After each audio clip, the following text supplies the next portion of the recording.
айналымдағы тұңғыш президент елбасының рөлі. Ал мақсатымыз бүгін сағаттың конференцияның мақсаты Қазақстанның ядросыз мемлекетке айналымдағы тұңғыш президент елбасының рөлін біз ашып көрсетеміз. Ал енді конференцияны бастайық. Конференцияға бізде әртүрлі маман иелері келіп отыр. Сол кісілерге сөз берейік. Осыдан 12 жыл бұрын, яғни 2009 жылы 19 маусымда Семей ядролық полигонын қарусыздандыру туралы митинг болды. Бұл митингке Нұрсұлтан Назарбаев қатысып, 29 тамызда дүниежүзілік қырып жою қаруынан бас тартуды деп жариялады. Республикасының аталмыш заңының күші 1997 жылғы 1 сәуірге дейін тоқтатылды. 12 баптың 2, 4, 5 және 6 бөліктерінің күші қайта қалпына келтірілді. Ядролық сынақтарға қарсы бастамалардың көп болуы президентімізге халық мүддесін қорғауда үлкен күш берді. Кеңес одағы басшылары мен әскери-өнеркәсіптік мамандардың қарсылығына қарамастан президентіміз Семей полигонын жабуда жарғыға қол қойды.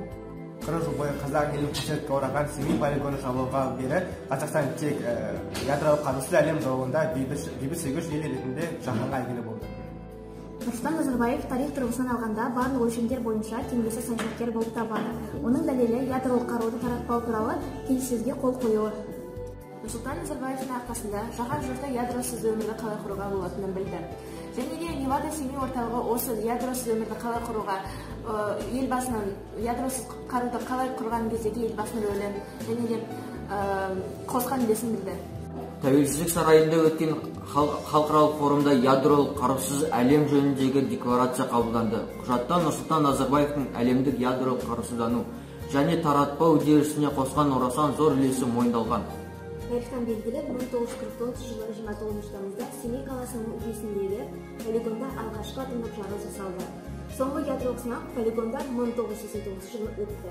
93 жылдың 13 желтоқсан үкімет қаулысына сәйкес ядросыз мемлекеттер қатарына Қазақстан ядролық қаруды таратпау жөніндегі келісімге қосылды. Республика аумағында бірнеше жылдар бойы ядролық қаруды бөліп келді.